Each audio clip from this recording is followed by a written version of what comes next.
A young listener asks how to turn trash paper into a fortune.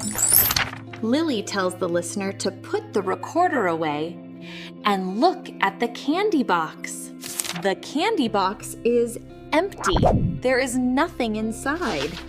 Lily says, imagine she claims there is a jackpot ticket inside and sells it cheap. The listener would not buy it because it sounds silly. Nope. But if many rich-looking people line up to buy the empty box, doubt begins. Then newspapers announce a craze and say the price is rising fast. People stop caring what is inside and only care who will pay more tomorrow. Lily says the game is the empty box, and her job is to paint the box to look beautiful. Lily compares the market to a playground with expensive toys and trashy bits. The listener is like a kid with only a few candies and wants to get rich fast. Lily says she does not stand by the shiny toys. She stands by the trash. She does not sell trash. She gives it a magical name. Lily forms a company with a big name, but it is really just a broken garage. The company has almost nothing, just a jammed fax machine. Lily buys up most of the shares, holding almost all of them. Now Lily needs a spark, and she needs the listener to be the spark. She calls like a friendly hero and says she has secret inside information. No time. Secret info. The company will get new tech and money, and the price will jump from cents to dollars. The listener hesitates, so Lily does not force the big offer yet. First, Lily gives a small tip that wins a little, so trust grows. The listener starts to believe Lily is a genius who always knows the market. On the next call, Lily repeats airtime, and the listener imagines a fast, rich life. The listener invests everything and even borrows more to buy airtime. Yahoo! The price rises a little, and the listener feels excited and wants more. The listener wanted more. Absolutely. This is a life-changing opportunity. Behind the scenes, many callers push the same stock to many people. As more buyers arrive, the chart rises like a tall mountain. The listener sees big numbers and believes they are a great investor. The listener tells friends and family to buy too, because they think it is certain. When the crowd is most excited and the price is at the top, Lily is ready. Good timing. Lily sells her huge pile of shares all at once. There are too many shares for anyone to buy, and the price falls straight down. The listener panics and tries to sell right away. But there is almost no one left to buy, so selling is not possible. The savings, borrowed money, and hopes disappear, leaving only worthless paper. The fake company shuts down, and everything behind it disappears. Lily enjoys the real money far away, while the buyers are left with losses. It is not a fair trade. It is a transfer of money from impatient people to the planner. The listener feels rage and sadness after hearing what happened. Lily says this was not just one trick. She built a group of young sellers who wanted fast money. Lily describes the thrill of shouting "buy" and watching a whole room follow. Power did not save her from what came next. She says the scar came from a shoe company IPO and a bigger monster in the game. Lily asks if the listener wants to hear what happened on the night she learned the hunter can become the prey. Lily tells the listener to pour more drink because the next game is much bigger. Lily says to become king, she steps into the holy place of finance, the IPO. The biggest trick, Lily says, was tied to a shoe company and its IPO. Lily explains the rule like party invitations. She can keep only a small part. The law says the rest must be sold publicly at the starting price. Lily gives money to others and tells them to buy in their names. But for her, in the business, Lily calls these hidden holders rat holes. On IPO day, everyone wants to buy, but almost no one is selling. Lily says the supply is squeezed because most shares are hidden in her rat holes. The starting price is $5. Minutes later, the price doubles, then doubles again. Yeah, boy. Bigger players jump in and push the price even higher.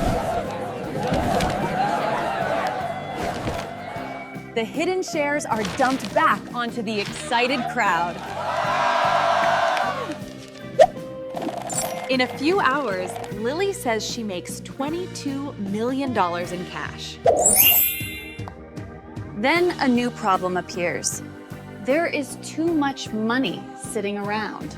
She cannot just walk into a bank with bags of cash without attention. Lily says she needs to hide the money somewhere else, and she chooses Switzerland. Lily says the bank only asks how much you want to deposit. But Lily says she cannot send the money by normal transfer. Lily says she hires couriers, even beautiful models, to carry cash across borders. The money lands in the vault of a Swiss banker named Jean-Jacques.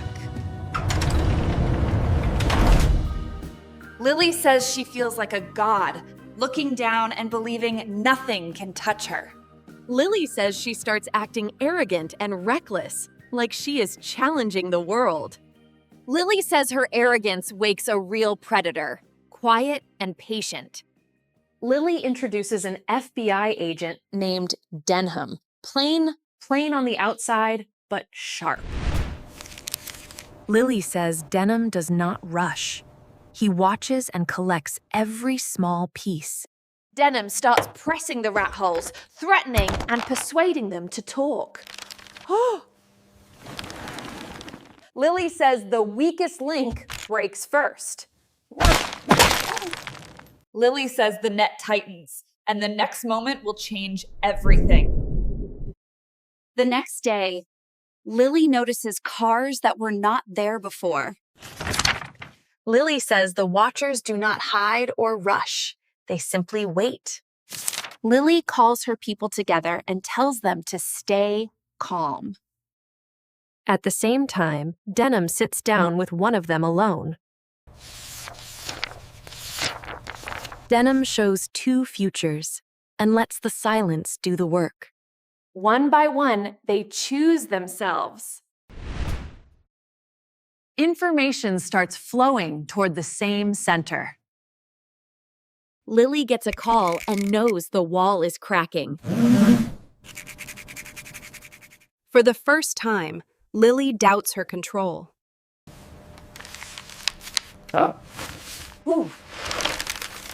Denham sees the whole shape now. Money fills the room, but something else is missing. Lily remembers how all stories end, with someone recording. Denham prepares his final move. Lily does not know who will be sent. The city sleeps while the trap closes. Lily believes she is still untouchable. Then the knock comes. The quiet hunters step forward. Lily realizes the game is over. This is the end of the second chapter. Denham chooses a young insider and teaches him how to record Lily. The helper hides a mic on his body so every word can be saved. English, no background music. The helper returns to Lily and acts normal, like nothing is wrong. Hide it. Cash. Lily talks freely, not knowing the recorder is capturing everything. Denham collects recordings like puzzle pieces until the case is complete. Days pass, and Lily keeps talking, giving them more evidence. Lily says her office keeps running, loud and greedy, like always. Lily feels powerful again, even while danger sits nearby. Denham waits until the file is heavy enough to shut the whole thing down. One morning, the hunters gather at the door. Agents walk in with legal papers, and the loud room turns silent. Lily realizes Denham has been close all along. The case moves into court with charges piled high. Lily is told the truth. The punishment could be huge.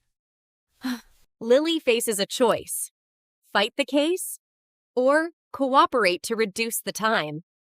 Lily decides to cooperate because the evidence is too strong. As you can see, this diagram shows our key partners.